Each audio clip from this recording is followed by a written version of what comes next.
During the 1500s, Spain traveled to other countries in what was considered the New World, or the new land that European explorers founded when searching for trade routes to Asia. They established colonies in what is now South America and Mexico. In 1532, Francisco Pizarro, a Spanish conquistador, came to Peru. His expeditions led to the conquest of the Inca Empire and the colonization of the indigenous people. Then, for the next 200 years, the indigenous people of Peru struggled against Spanish conquistadors. They were systematically killed and were subjugated into a racist caste system, a social hierarchy where your birth decides your status and occupation. During this time, philosophers such as John Locke, Montesquieu, and Voltaire promoted liberty, equality, and self-government. These were known as Enlightenment ideals, which then reached South America through books, travelers, and educated elites, inspiring many to start questioning Spanish colonial authority. Before the revolutionary movement took hold, high-ranking nobles called Spanish viceroys, such as José de la Serna, led strict efforts to repress any hint of rebellion in Peru, used military force and harsh punishments to maintain control and protect colonial interests. This repression, combined with long-standing social injustices and heavy taxation, especially against Criollos and indigenous people, created a climate ripe for change. One example was the almost successful revolt of Tupac Amaru II. Tupac Amaru II was a descendant of the last Inca of Vilcabamba named Tupac Amaru. Vilcabamba was a hidden capital that was used as a place of refuge for the last Incas during the Spanish conquest. Tupac Amaru II led one of the most influential revolts during Spanish rule in 1780. He gathered over 60,000 people across the Andes Mountains to stand against Spain, but soon lost momentum when it became a bloody feud between the indigenous people and the Spanish. He was captured in 1781 along with his family and was executed by having their tongues cut out, quartered, and then beheaded. Around the same time, Peru was suffering from economic disparity, from less textile and mining production, to the new viceroyalties in Rio de la Plata and New Granada, which is now Colombia. The Peruvian War of Independence, achieved through external forces that were influenced by Enlightenment ideals, was fueled by decades of oppression, racism, and previous revolts. The war marked the end of Spanish colonial rule in South America. However, it also brought about indigenous rejection of Peru, political division, and political corruption in Peru's government that continue to prevail today. The Enlightenment's ideals inspired a diverse coalition of Criollo leaders and local insurgents, emphasizing the struggle for freedom and shaping the quest for autonomy in modern Peruvian society. The Napoleonic invasion of Spain in 1808, 2 decades later, had weakened Spain's control over Latin America because their attention was set elsewhere. Due to this, Criollos in Spanish colonies saw an opportunity to fight for independence. However, Peru had remained a loyalist stronghold as the viceroyalty still had control over the country. Peru's independence had to be achieved by external forces. José de San Martín was an Argentinian general and a revolutionary who had liberated Chile and Argentina from Spanish rule a few years prior and came to Peru with the same intention.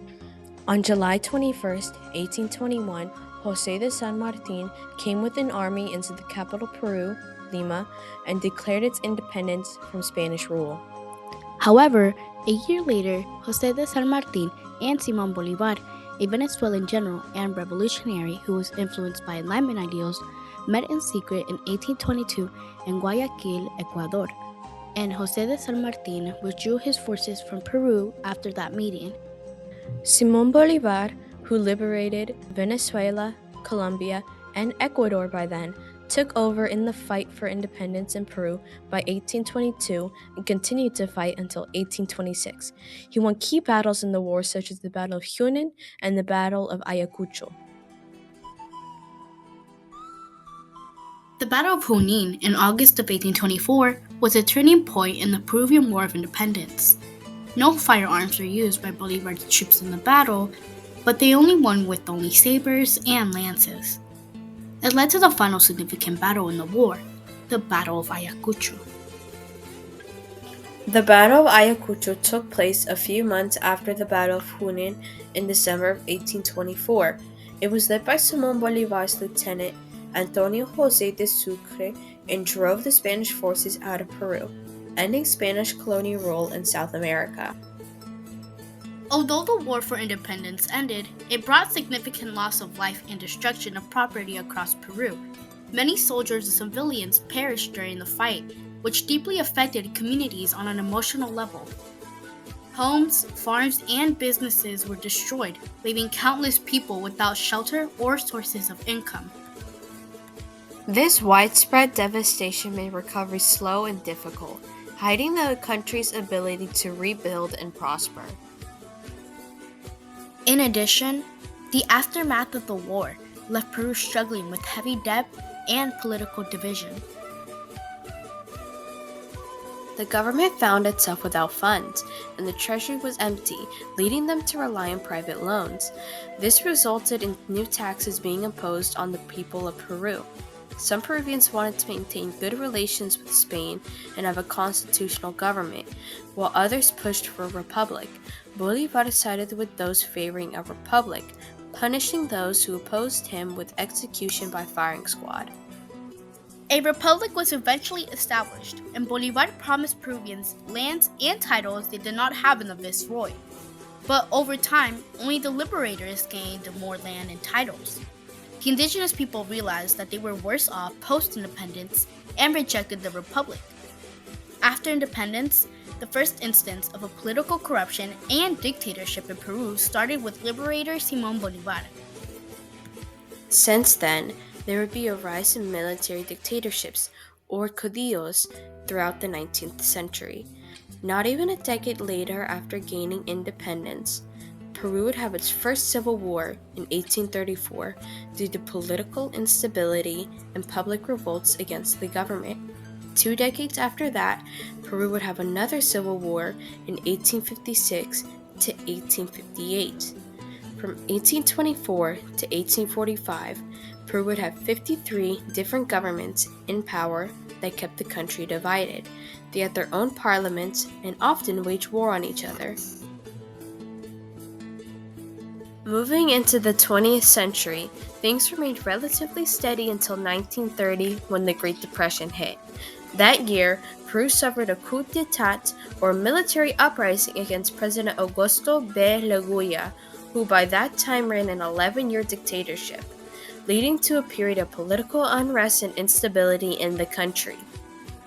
Political instability would be a constant in Peru's government. They would have several corrupt presidents throughout the years, such as Alberto Fujimori. Alberto Fujimori was born in Lima in 1938 and served as president between 1990 and 2000. He dissolved Congress in 1993 and created a new constitution overnight to fit his programs. He would be arrested in the late 2000s under criminal charges such as corruption, murder, and kidnapping. Peru would then have multiple corrupt presidents for the next several years. It would cause more political instability and distrust of politicians. Political corruption and instability have been a constant problems in Peru since gaining independence from Spain. The Peruvian War of Independence, driven by discrimination, oppression, and Enlightenment ideals, was a turning point in South American history as it ended colonialism in the region. This revolution marked a significant transition from Spanish viceroyalty to republic after years of conflict. However, the pursuit of freedom brought challenges. Political division and instability arose, with new taxes burdening the population. Indigenous people rejected the republic, feeling excluded from the new government. Furthermore, ongoing corruption within Peru's political system highlights how the ideals of liberty and equality were not fully recognized, impacting the nation's quest for true democracy and social justice. Peru still continues to work toward building an inclusive, equal society for all its people.